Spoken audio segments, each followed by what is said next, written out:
মেঘৰ পানী পক্ষী হৈ নামি আহা মাতিলৈ সুৰৰ চুলি মেলিলৈ। কি খবৰ আপোনালোকৰ? খবৰ নিশ্চয় ভাল। স্বাগতম জনাইছো মোৰ ইউটিউব চেনেল আক্ৰমণ ভাই। আজি আমাৰ পাটাচাৰকুছিত নতুনকৈ HP পেট্ৰল ডিপো শুভাৰম্ভ হ'ব। এই আৰম্ভণিৰ মুহূৰ্তৰ পৰা আপোনালোকক দেখাই দিবলৈ চেষ্টা কৰিম। বলক তেনেহ'লে ভিডিঅ'টো আমি আৰম্ভ কৰোঁ। হাই গাইজ, চশমা টচমা পিন্ধি তেল ভৰাব আহি গ'লো। আমাৰ কাষতে আজি এটা নতুন তেল ডিপো শুভাৰম্ভ হ'ব। ইয়াত দেখা পাইছে নে আই লাভ HPCL বুলি লেখাই আছে, মানে হিন্দুস্তান পেট্ৰলিয়াম। এতিয়া ভিতৰৰ পৰা সোমাই যাম আৰু আপোনালোকক দেখাই দিম তেল ডিপোটো কি সুন্দৰকৈ সজাইছে। দেখা পাইছে নে ফুল, বেলুন, কলগছ এনেকৈ সুন্দৰকৈ সজাইছে। এতিয়া ভিতৰৰ পৰা সোমাই গৈ আছো আৰু কি আটক ধুনীয়া কৰিছে। আমাৰ কাষতে আছে তেল ডিপোটো, আমাৰ পাটাচাৰকুছি আৰু বেজকুছিৰ মাজত আছে। এতিয়া সোমাই যাই আছো, সুন্দৰকৈ দেখাই দিম, আপোনালোকে চাই থাকিব।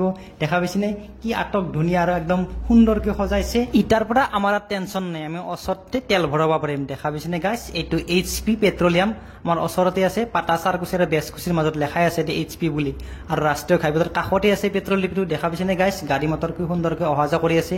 আৰু নিয়ম কানুন বিলাক লিখা আছে, মানে তেল দি থকাৰ সময়ত ফোন কৰিব নোৱাৰে, মানে চিগাৰেট খাব নোৱাৰে, কিছুমান নিয়ম আছে। নিয়ম কানুন বিলাক লিখি দিয়া আছে। আৰু CC কেমেৰা আছে, 4টাকৈ CC কেমেৰা আছে। দেখা পাইছে নে গাইছ, চাইডৰ বাগে আগে পাছে সকলোৱে CC কেমেৰা দিয়া আছে। দেখা পাইছে নে গাইছ, কি সুন্দৰকৈ সজা হৈছে। আৰু পুৰা পাটাচাৰকুছিত নতুন তেল ডিপো শুভাৰম্ভ হ'ব। আপোনালোকে সকলো আহিব। মই আজি তেল ডিপোৰ শুভাৰম্ভ হোৱা মুহূৰ্তৰ পৰা আপোনালোকে দেখাই দিবলৈ চেষ্টা কৰিম। আপোনালোকে শেষলৈকে চাই থাকিব ভিডিঅ'টো। আমাৰ ৰাষ্ট্ৰীয় ঘাইপথৰ কাষতে আছে। এতিয়া আপোনাৰ গাড়ীবিলাক আহি আছে, দেখা পাইছে নে গাইছ। আৰু তাৰ কাষতে এতিয়া আপোনাৰ HP মানে হিন্দুস্তান পেট্ৰলিয়াম। দেখা পাইছে নে গাইছ, এতিয়া আপোনালোকক দেখাই দিলোঁ।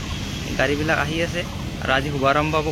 শুভাৰম্ভৰ মুহূৰ্তৰ পৰা সকলোবিলাক আপোনালোকক দেখাই দিম, চাই থাকিব আপোনালোকে। আৰু লগতে ফ্ৰী এয়াৰ আছে, মানে ইয়াত যদি ইয়াত চাকা টাকাৰ পামচাম নহয়, পামচাৰ হয়, তেতিয়াহ'লে ইয়াত ফ্ৰীতে আপুনি হাৱা ভৰি ল'ব পাৰিব। দেখা পাইছে নে গাইছ, এতিয়া আপোনালোকে দেখা পাব। এতিয়া তেল ডিপোতে থাকে। আৰু অৱশেষত দাদাজনক 200 টকাৰ তেল ভৰাব ক'লোঁ। দাদাজনে কি সুন্দৰকৈ 200 টকাৰ তেল দিলাক। আৰু লাহে লাহে আহি আছে তেলবিলাক। দেখা পাইছে নে গাইছ, অলপ দেৰি হ'ল। 200 টকাৰ তেল ভৰা হ'ল। দাদাজনে কি সুন্দৰকৈ তেল ভৰাই দিলাক। দেখা পাইছে নে, দাদাজনে কিবা কথা কৈও আছে। তেল চেল ভৰালোঁ। তেল চেল ভৰা হোৱাৰ পিছত আমাক সিপিনে মাতলাক, মানে আমাক বাইদেউজনে চাহ খাব দিলাক। আৰু চাহ তাহ খালোঁ, আৰু লগতে পেকেট লাঞ্চো এটা দিলাক। ধুনীয়াকৈ পেকেট লাঞ্চ লৈ গুচি আহিলোঁ। ইয়াৰ পৰা আমি ওলাই আহিলোঁ আৰু যি পাৰোঁ আপোনালোকক মই দেখাই দিব চেষ্টা কৰিলোঁ। তেল ডিপো আপোনালোকক পেট্ৰল ভৰাব আহিব সকলোৱে। আৰু যদি ভিডিঅ'টো চাই কিবা এটা ভাল লাগে তেনে like, comment, share and subscribe কৰিব। পুনৰ এটা নতুন ভিডিঅ'ত লগ পাম। আজিলৈ সামৰিছোঁ। Bye bye, love you.